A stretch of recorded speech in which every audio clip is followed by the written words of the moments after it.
माल करके प्रबंधक का राज चला रहे हैं और ज्यादातर शिक्षा विभाग में जौनपुर वाले काम कम करते हैं। बनारस से काम होता है खुलेआम। बनारस में पैसा लेके चले जाइए, शिक्षा विभाग का पूरा खाता बदल दीजिए।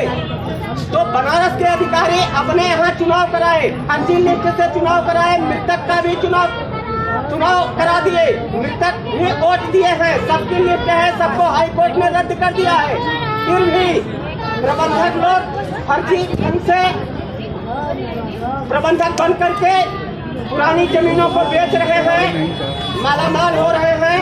हिंदू इंटर कॉलेज सन 1923 में जमुना प्रसाद गुप्त ने स्थापित किया था।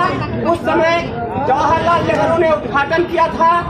इसके बाद जवाहरलाल नेहरू उस विद्यालय में लगातार आते थे।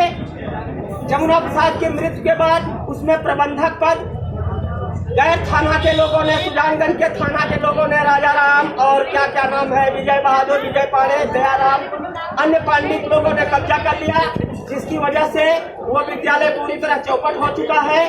हम चाहते हैं कि एक नए प्रबंधक का चुनाव हो और नई लिस्ट से नहीं हो, पुरानी लिस्ट से हो। नई लिस्ट में कोई सदस्य जो है उसमें अठन्नी चंदा नहीं दिया है।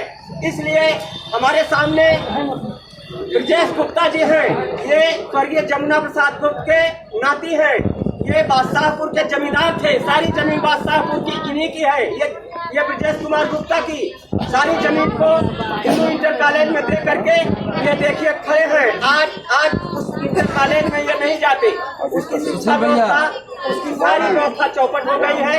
इसलिए हम लोग चाहते हैं कि 70% जौनपुर जनपद का विद्यालय जो प्रबंधक जबरी कब्जा किए हैं सबको हटाया जाए। और दूसरी है हमारी मांग कि बनारस के अधिकारी इसमें न मलिकाएं, सब जौनपुर के अधिकारी मलिकाएं और जौनपुर में चुनाव हो। बनारस में चुनाव जो हो रहा है वो गलत है और जो हो रहा है शिक्षा विभाग में वो गलत है। बनारस के अधिकारी सबसे बड़े भ्रष्टाचारी हैं, जौनपुर वालों के लिए श्राप बन रहे हैं। इसलिए शिक्षा विभाग में जी सर, हम लोग जा रहे हैं सर, हम आपको बाधित नहीं कर रहे हैं, हमारा अनिश्चितकालीन आमरण अनशन है। हम लोग चाहते हैं कि आप वहीं चलिए आप प्रबंधक का चुनाव पुरानी लिस्ट से कराएं। चलिए हो जाएगा, पहले वहीं चलिए, अपना स्थल पे चलिए। ठीक है, हम आपको नहीं